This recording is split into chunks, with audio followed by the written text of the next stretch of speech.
saya Muhammad Zahirianto, NIM 014. Assalamualaikum warahmatullahi wabarakatuh. Nama saya Nadira Lestari, NIM 27. Assalamualaikum warahmatullahi wabarakatuh. Perkenalkan, nama saya Rofiatul Habibah, NIM 3007. Assalamualaikum warahmatullahi wabarakatuh. Perkenalkan, nama saya NIM 304. Dengan saya sendiri, Alif Zafiar, NIM 180 210 30 16.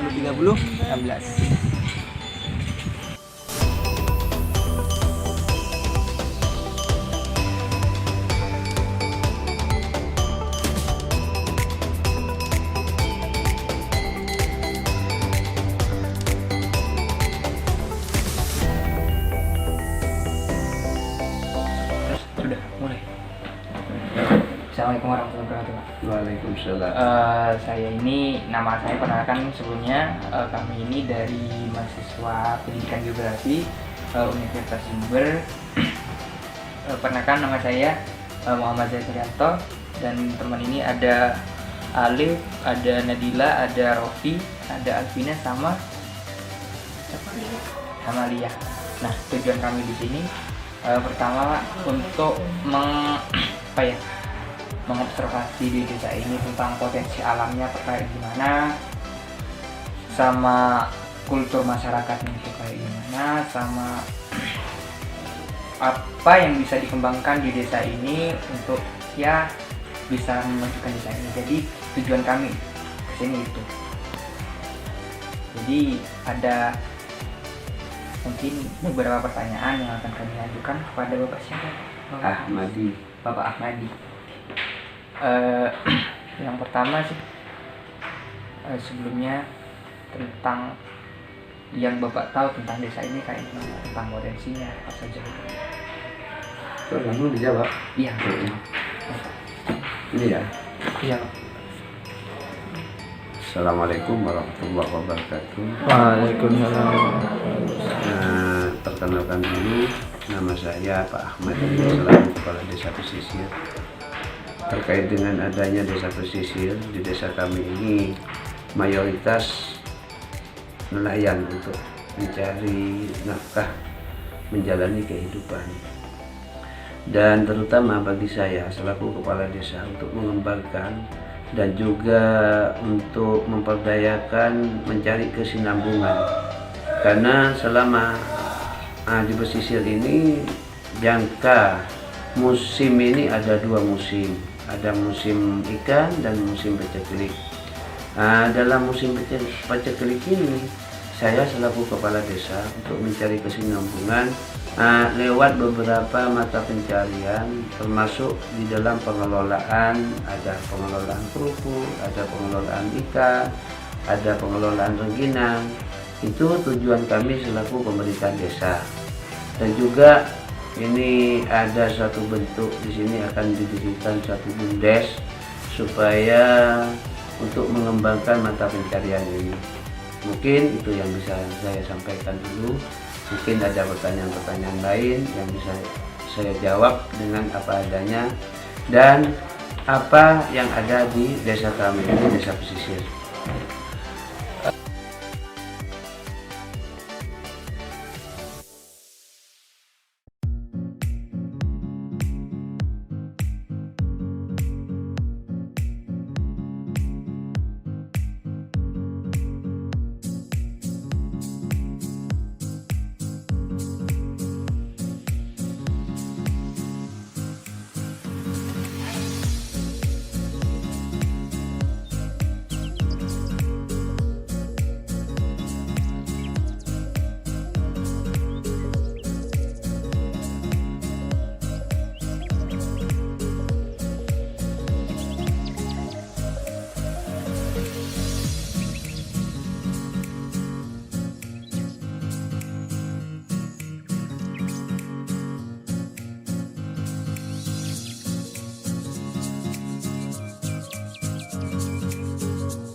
Desa Pesisir merupakan wilayah barat yang terletak di Kecamatan Besuki, Kabupaten Situbondo dan memiliki luas wilayah 56.424 hektar. Masyarakat yang tinggal di Desa Pesisir setiap harinya menggunakan bahasa Madura. Batas wilayah dari Desa Pesisir yaitu sebelah utara Selat Madura, sebelah selatan Kecamatan Besuki, sebelah timur Dembung, dan sebelah barat Kalianget.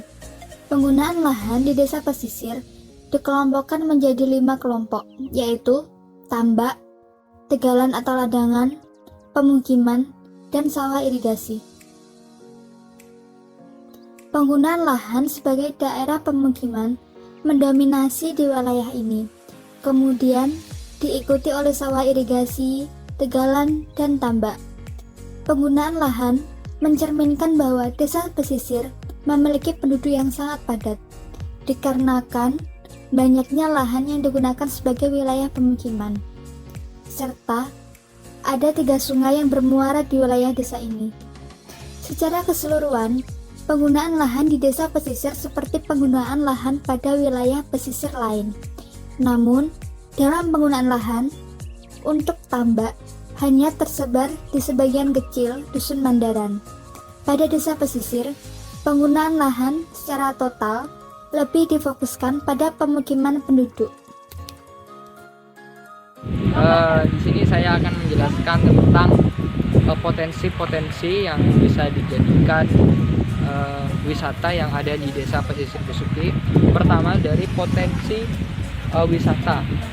Daerah pesisir ini utamanya dekat dengan pantai. Jadi potensi untuk pengembangan daerah pantai di sini sangat memungkinkan. Namun seperti yang kita lihat, daerah sini banyak ada tumpukan sampah yang sangat menumpuk. Sampah ini bersumber dari arah tengah laut dan dari muara dari sungai yang ada di daerah pesisir ini. Ini sangat tidak cocok jika dikembangkan menjadi tempat wisata apabila masalah sampah masih belum teratasi. Dari segi fasilitas dan prasarana yang ada di sini masih dirasa sangat kurang, terutama untuk seperti tempat parkir belum ada, dan untuk toiletnya saja kurang memadai, walaupun sekarang sudah ada masih kurang baik untuk digunakan karena airnya yang belum ada kadang, dan juga ada beberapa pintu yang rusak. Serta untuk pengelolaan sendiri di sini seperti tidak ada yang mengelola dari pihak desa ataupun dari pihak pariwisata Situbondo sendiri. Dan juga masalah akses untuk menuju tempat ini sangatlah susah karena harus melewati jalan setapak yang kecil dan harus melewati juga jalan rumah, dan harus juga melewati perumahan warga yang begitu sempit. Jika kita membawa mobil ataupun kendaraan-kendaraan besar lainnya, sangat tidak jika kita membawa mobil untuk sampai ke titik ini sangatlah susah. Jadi kita mungkin kalau kita mau membawa mobil, kita harus parkir dulu di depan, baru kita bisa ke sini melalui jalan kaki. Untuk sepeda motor akses masih mudah, namun juga ya kurang lah untuk bisa dijadikan sebagai tempat wisata apabila akhirnya tetap seperti jalan setapak biasa. Dan selanjutnya saya akan menjelaskan tentang potensi alam yang ada di daerah pesisir ini, terutama di daerah ini tentunya daerah ini kebanyakan masyarakatnya berprofesi sebagai nelayan. Jadi potensi yang sangat paling diunggulkan di sini adalah potensi lautnya.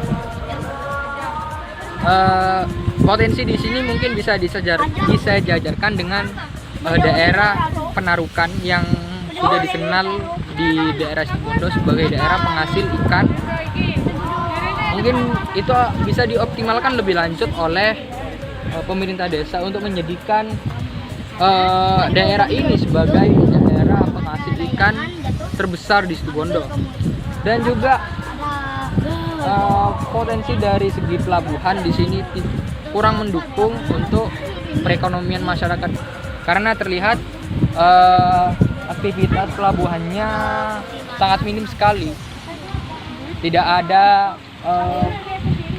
penyeberangan ke pulau-pulau seperti Madura dan pulau-pulau lainnya. Iya, tidak. Sini saya akan menjelaskan pola dan ruangan desa pesisir sendiri.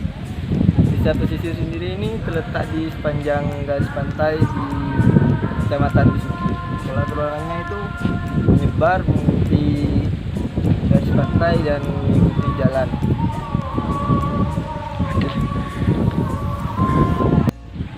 Tadi yang sudah saya jelaskan dari pola keruangannya yang pertama memanjang di sepanjang pantai, contohnya seperti di belakang ini, mengikuti garis pantai yang berada di sebelah utara. Memanjang dari barat sampai ke timur di desa pesisir ini. Yang kedua, mengikuti pola jalan-jalan desa seperti di barat sungai ini, terus mengelompok di sepanjang jalan. Desa pesisir memiliki berbagai macam potensi, seperti tempat penangkap ikan dan tempat pelelangan ikan atau TPI, serta pelabuhan. Pekerjaan sebagai nelayan merupakan jalan utama untuk mencukupi kebutuhan sehari-hari. Data dari kantor desa pesisir menjelaskan bahwa sebagian besar masyarakatnya bermata pencaharian sebagai nelayan, dengan jumlah 4.359 orang. Sedangkan sebagian lagi bermata pencaharian sebagai wira swasta, pegawai negeri, dan lain-lain. Pada desa pesisir terdapat beberapa komunitas, di antaranya adalah juragan darat atau orengah, juragan laut atau bekala, buruh nelayan atau padegeh, dan pengepul ikan atau pangambe. Juragan darat ialah orang yang memiliki kapal yang bertanggung jawab menanggung segala keperluan nelayan seperti biaya transportasi, alat-alat perlengkapan, dan menjalin relasi dengan pengepul ikan serta buruh nelayan. Juragan darat atau pemilik kapal biasanya memiliki 3 kapal atau bahkan lebih, sehingga juragan darat mempercayakan seseorang untuk memandu pencarian ikan di laut. Subsektor ekonomi kelautan laut memberikan kontribusi yang sangat besar terhadap kabupaten ini, terutama terhadap nilai tambah di sektor perikanan, yang antara lain disumbang oleh peranan perikanan terangkap laut yang dilakukan oleh nelayan, serta budidaya dengan media tambak dan kolam. Adanya potensi sumber daya perikanan di desa pesisir Kecamatan Besuki, Kabupaten Situbondo, menunjukkan bahwa ada interaksi antara masyarakat dengan lingkungan. Salah satunya adalah interaksi masyarakat nelayan yang menjalin relasi kerja. Relasi kerja itu dilakukan oleh pengepul ikan dan pemilik kapal, karena kedua belah pihak memiliki kepentingan tertentu. Desa pesisir memiliki 6 dusun. Pada observasi kali ini, kami menggunakan 4 sampel dari ke-6 dusun tersebut, yaitu Dusun Gudang, Dusun Kerajaan, Dusun Patukangan, dan Dusun Mandaran. Pada setiap dusun di desa pesisir memiliki besaran interaksi wilayah yang berbeda-beda. Hal ini dipengaruhi oleh jarak antar dusun serta jumlah penduduk di setiap dusun. Berikut ini jarak antar dusun di desa pesisir. Yang pertama yaitu Dusun Gudang dengan Dusun Kerajaan, berjarak 65 meter. Yang kedua, Dusun Gudang dengan Dusun Patukangan, berjarak 55 meter. Yang ketiga, Dusun Gudang dengan Dusun Mandaran, yang berjarak 112 meter. Yang keempat, Dusun Kerajaan dengan Dusun Patukangan, yang berjarak 250 meter. Yang kelima, Dusun Kerajaan dengan Dusun Mandaran yang berjarak 85 meter. Yang keenam, Dusun Patukangan dengan Dusun Mandaran yang berjarak 405 meter. Selanjutnya, besar interaksi antar dusun. Yang pertama yaitu Dusun Gudang dengan Dusun Kerajaan. Besar interaksi 1384,61. Yang kedua, Dusun Gudang dengan Dusun Patukangan. Besar interaksi 1280,99. Yang ketiga, Dusun Gudang dengan Dusun Mandaran. Besar interaksi 214,64. Yang keempat, Dusun Kerajaan dengan Dusun Patukangan. Besar interaksi 58,032. Yang kelima, Dusun Kerajaan dengan Dusun Mandaran.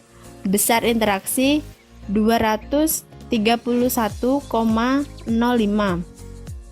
Yang keenam, Dusun Patukangan dengan Dusun Mandaran. Besar interaksi 15,271. Berdasarkan paparan tersebut, dapat dilihat bahwa kawasan antar dusun di desa pesisir memiliki interaksi yang cukup intensif dalam meningkatkan serta melakukan pengembangan di setiap dusun masing-masing. Dalam penelitian ini, kami menemukan di setiap dusun memiliki sektor unggulan tersendiri dalam memenuhi kebutuhan pokok, serta dalam mendistribusikan dari hasil sektor unggulan di setiap dusun, sehingga berinteraksi satu sama lain.